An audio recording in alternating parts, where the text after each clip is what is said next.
Welcome to my channel. ಇವತ್ತು ಶುಕ್ರವಾರ ಅಲ್ಲ, ಶುಕ್ರವಾರದ ಬ್ಲಾಗ್ ಇವತ್ತಿನ ಬ್ಲಾಗ್ ಇದು.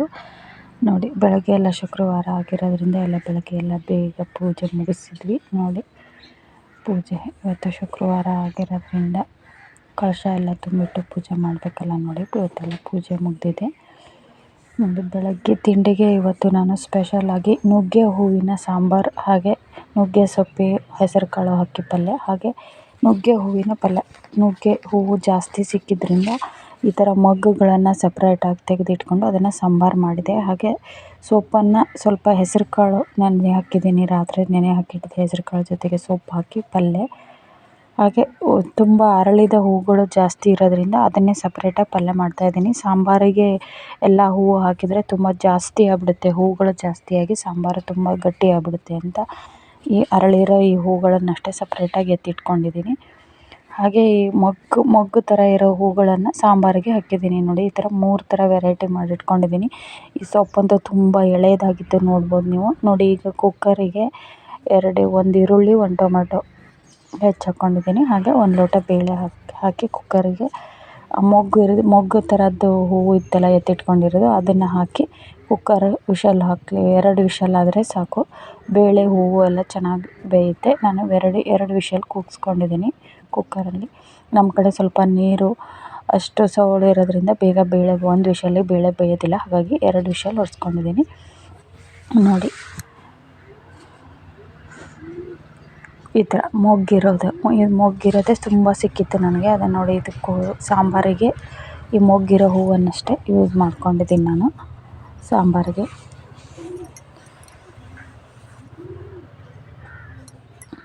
ಈಗ ನುಗ್ಗೆ ಹೂವಿನ ಸೀಸನ್ ಆಗಿರೋದ್ರಿಂದ ಗಿಡ ತುಂಬ ಹೂ ಬಿಟ್ಟಿದೆ ನಮ್ಮ ಹಿತ್ತಲಲ್ಲಿ, ನುಗ್ಗೆ ಗಿಡದಲ್ಲಿ.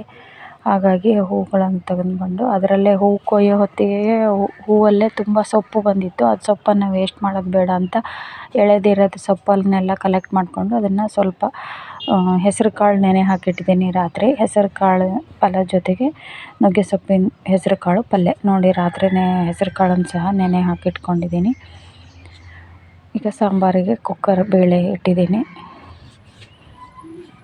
ನೋಡಿ, ಈ ಕಡೆ ಅಕ್ಕಿ ರೊಟ್ಟಿ, ನಾವು ಜಾಸ್ತಿ ಅಕ್ಕಿ ರೊಟ್ಟಿ ಮಾಡೋದ್ರಿಂದ ಅನ್ನವನ್ನು ಕುದಿಲಿಕ್ಕೆ ಇಟ್ಟು ಅದು ಕುದಿ ಬಂದ ನಂತರ ಉಪ್ಪು ಹಾಕಿ ಹಿಟ್ಟು ಹಾಕಿ ಅಕ್ಕಿ ರೊಟ್ಟಿಗೆ ಉಳ್ಳೆಗಳನ್ನು ಮಾಡ್ಕೊಳ್ತೀವಿ ನಾವು. ನೋಡಿ, ಈ ಕಡೆ ಹಾಗೆ ಸಾಂಬಾರಿಗೆ ಹುರ್ಕೊಳ್ತಾ ಇದ್ದೀನಿ. ನುಗ್ಗೆ ಹೂವಿನ ಸಾಂಬಾರಿಗೆ ವಿಷಲ್ ಕೂಗಿ ಕುಕ್ಕರ್ ಆರೋದ್ರೊಳಗೆ ಸಾಂಬಾರಿಗೆ ಮಸಾಲೆನ ಹುರ್ಕೊಳ್ತಾ ಇದ್ದೀನಿ. ನೋಡಿ, ಎಣ್ಣೆಗೆ ಕರಿಬೇವು, ಬೆಳ್ಳುಳ್ಳಿ, ಹಾಗೆ ಈರುಳ್ಳಿ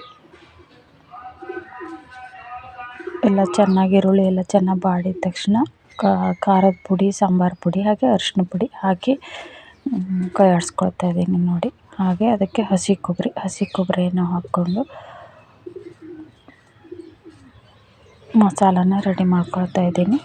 ಮಸಾಲ ರೆಡಿ ಮಾಡಿಕೊಂಡು ಮತ್ತು ಈ ಕಡೆ ನಾನು ನುಗ್ಗೆ ಹೂವಿನ ಪಲ್ಯ, ಅದನ್ನು ಕುಕ್ಕರ್ ಆರಲಿಲ್ಲ ಅಂತ ಹಾಗೆ ನುಗ್ಗೆ ಹೂವಿನ ಪಲ್ಯ ಮಾಡ್ತಿದ್ದೀನಿ. ನೋಡಿ, ಎಣ್ಣೆ, ಬೆಳ್ಳುಳ್ಳಿ, ಸಾಸಿವೆ, ಜೀರಿಗೆ, ಬೆಳ್ಳುಳ್ಳಿ, ಕರಿಬೇವು, ಹಸಿಮೆಣಸಿನ್ಕಾಯಿ ಹಣ್ಣಾಗಿದ್ದಿದ್ದು, ಹಾಗೆ ಈರುಳ್ಳಿ ಎಲ್ಲವನ್ನು ಹೆಚ್ಚಿಟ್ಕೊಂಡಿದ್ದೀನಿ. ಎಲ್ಲದನ್ನು ಹಾಕಿ ಬಾಡಿಸ್ಕೊಂಡು ಸ್ವಲ್ಪ ಅರಿಶಿನ ಪುಡಿ ಹಾಕಿ ಕೈ ಆಡಿಸ್ಕೊಂಡು.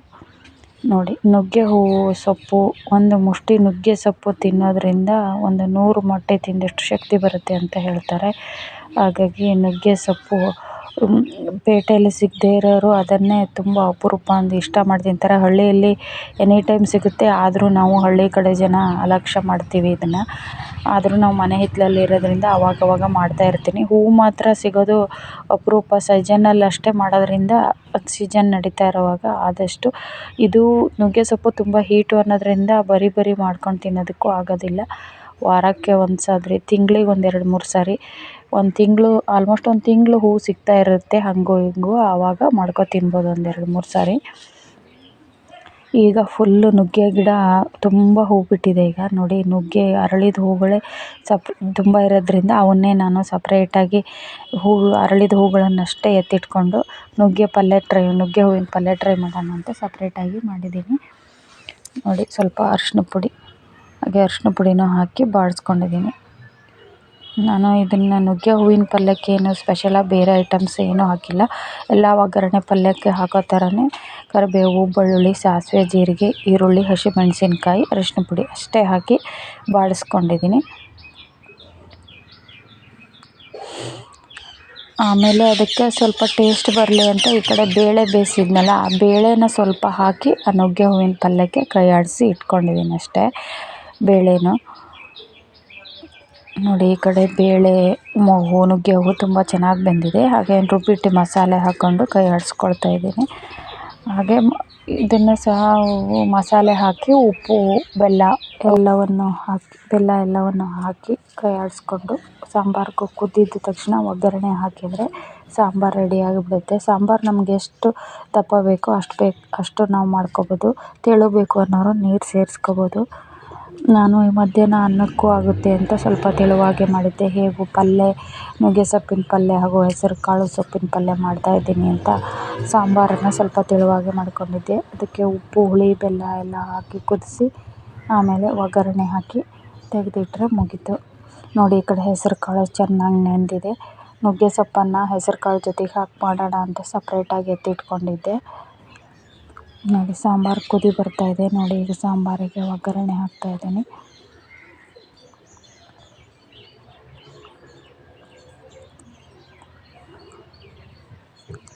ಎಣ್ಣೆ ಕಾದ ನಂತರ ಕರಿಬೇವು, ಬೆಳ್ಳುಳ್ಳಿ, ಸಾಸಿವೆ, ಜೀರಿಗೆ ಹಾಗೆ ಒಣಮೆಣಸಿನ್ಕಾಯಿ ಹಾಕಿ ಒಗ್ಗರಣೆ ಹಾಕ್ತಾಯಿದ್ದೀನಿ ಸಾಂಬಾರಿಗೆ. ಬೆಳಗ್ಗೆ ಎದ್ದ ತಕ್ಷಣ ಎಲ್ಲ ಐಟಮ್ಸ್ಗಳನ್ನು ಹೆಚ್ಚಿ ರೆಡಿ ಮಾಡಿ ಇಟ್ಕೊಂಡಿದ್ದೆ. 2-3 ಐಟಮ್ಸನ್ನು ಒಬ್ಬರೇ ಮಾಡೋದು ಗಜಿಬಿಜಿ ಆಗಿಬಿಡುತ್ತೆ ಅಂತ ಹೇಳಿ ಮೊದಲೇ ಎಲ್ಲ ಐಟಮ್ಸಿಗೂ ಸಪ್ರೇಟಾಗಿ ಎಲ್ಲ ಈರುಳ್ಳಿ, ಮೆಣಸಿನ್ಕಾಯಿ ಎಲ್ಲ ಹೆಚ್ಚಿ ರೆಡಿ ಮಾಡಿ ಇಟ್ಕೊಂಡಿದ್ದೆ.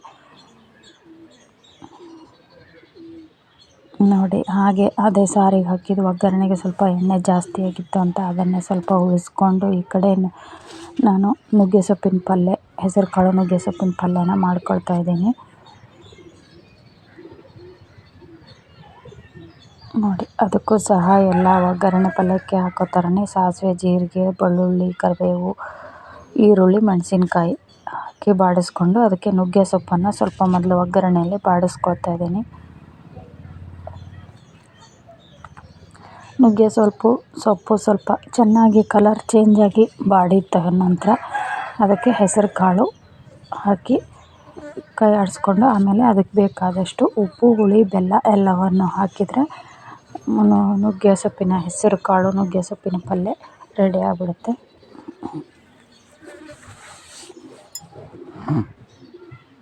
ನೆನೆಸಿರೋ ಹೆಸರು ಕಾಳನ್ನು ನಾನು ಕುಕ್ಕರಲ್ಲಿ ಒಂದೇ ವಿಷಲ್ ಕೂಗಿಸ್ಕೊಂಡಿದ್ದೀನಿ. ನೋಡಿ, ಎಷ್ಟು ಚೆನ್ನಾಗಿ ಬೆಂದಿದೆ ಅಂತ. ರಾತ್ರಿಯೇ ನೆನೆ ಹಾಕಿದ್ರಿಂದ ಜಾಸ್ತಿ ಏನು ವಿಷಲ್ ಹೊಡೆಸ್ಬಾರ್ದು, ಕುಕ್ಕರಲ್ಲಿ ಕರಗೋಗ್ಬಿಡುತ್ತೆ. ನೋಡಿ, ನಾನು ಒಂದೇ ವಿಷಲ್ ಹೊಡೆಸಿದ್ರಿಂದ ಉದುರಾಗಿದೆ, ಕರಗಿಲ್ಲ ಕಾಳುಗಳು.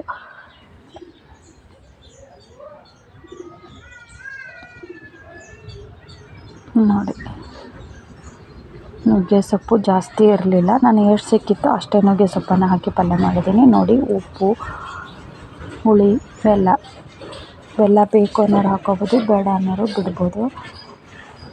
ನೋಡಿ, ನಿಂಬೆ ಹುಳಿ ಹಾಕ್ತಾಯಿದ್ದೀನಿ ನಾನು ಹುಳಿ ಬದಲು.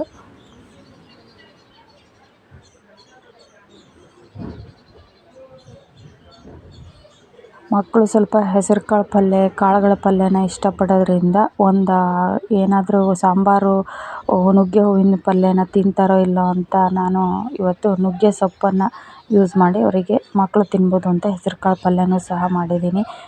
ನೋಡಿ, ನುಗ್ಗೆ ಹೂವಿನ ಪಲ್ಯ ಹಾಗೆ ಸ್ವಲ್ಪ ಬೇಳೆ ಸೇರಿಸಿದ್ದೀನಿ ಅದಕ್ಕೆ ಪಲ್ಯಕ್ಕೆ. ಹಾಗೆ ಹೆಸರು ಕಾಳು ನುಗ್ಗೆ ಸೊಪ್ಪಿನ ಪಲ್ಯ ಹಾಗೆ ನುಗ್ಗೆ ಹೂವಿನ ಸಾಂಬಾರು. ಹೇಗಿದೆ ಇವತ್ತಿನ ನನ್ನ ನುಗ್ಗೆ ಸ್ಪೆಷಲ್ ನುಗ್ಗೆಕಾಯಿ ರೆಸಿಪಿನ ಇನ್ನೊಂದು ವಿಡಿಯೋದಲ್ಲಿ ಮಾಡಿ ತೋರಿಸ್ತೀನಿ ನಾನು ನಿಮಗೆ. ನುಗ್ಗೆಕಾಯಿ ಸಿಹಿ ಪಲ್ಯ ಕಾಯಿ ಬಿಟ್ಟ ನಂತರ ಮಾಡಿ ತೋರಿಸ್ತೀನಿ. ನೋಡಿ, ಇವತ್ತು ನುಗ್ಗೆ ಹೂವಿನ ಸಾಂಬಾರು, ನುಗ್ಗೆ ಹೂವಿನ ಪಲ್ಯ ಹಾಗೆ ನುಗ್ಗೆ ಸೊಪ್ಪಿನ ಪಲ್ಯ. ಹೇಗಿದೆ ಇವತ್ತಿನ ರೆಸಿಪಿ ಅಂತ ಹೇಳಿ ಲೈಕ್ ಮಾಡಿ, ಶೇರ್ ಮಾಡಿ, ಕಮೆಂಟ್ ಮಾಡಿ. ಒಂದು ಸತಿ ಟ್ರೈ ಮಾಡಿ ನೋಡಿ. ಅಕ್ಕಿ ರೊಟ್ಟಿ ಜೊತೆಗೆ ತುಂಬ ಚೆನ್ನಾಗಿರುತ್ತೆ ನುಗ್ಗೆ ಹೂವಿನ ರೆಸಿಪಿಗಳು. ನೋಡಿ, ಖಂಡಿತ ಒಂದು ಸತಿ ಟ್ರೈ ಮಾಡಿ ನೋಡಿ ಅಕ್ಕಿ ರೊಟ್ಟಿ ಜೊತೆಗೆ. ಹೇಗಿದೆ ಅಂತ ಲೈಕ್ ಮಾಡಿ, ಕಮೆಂಟ್ ಮಾಡಿ. Thanks for watching. Bye bye.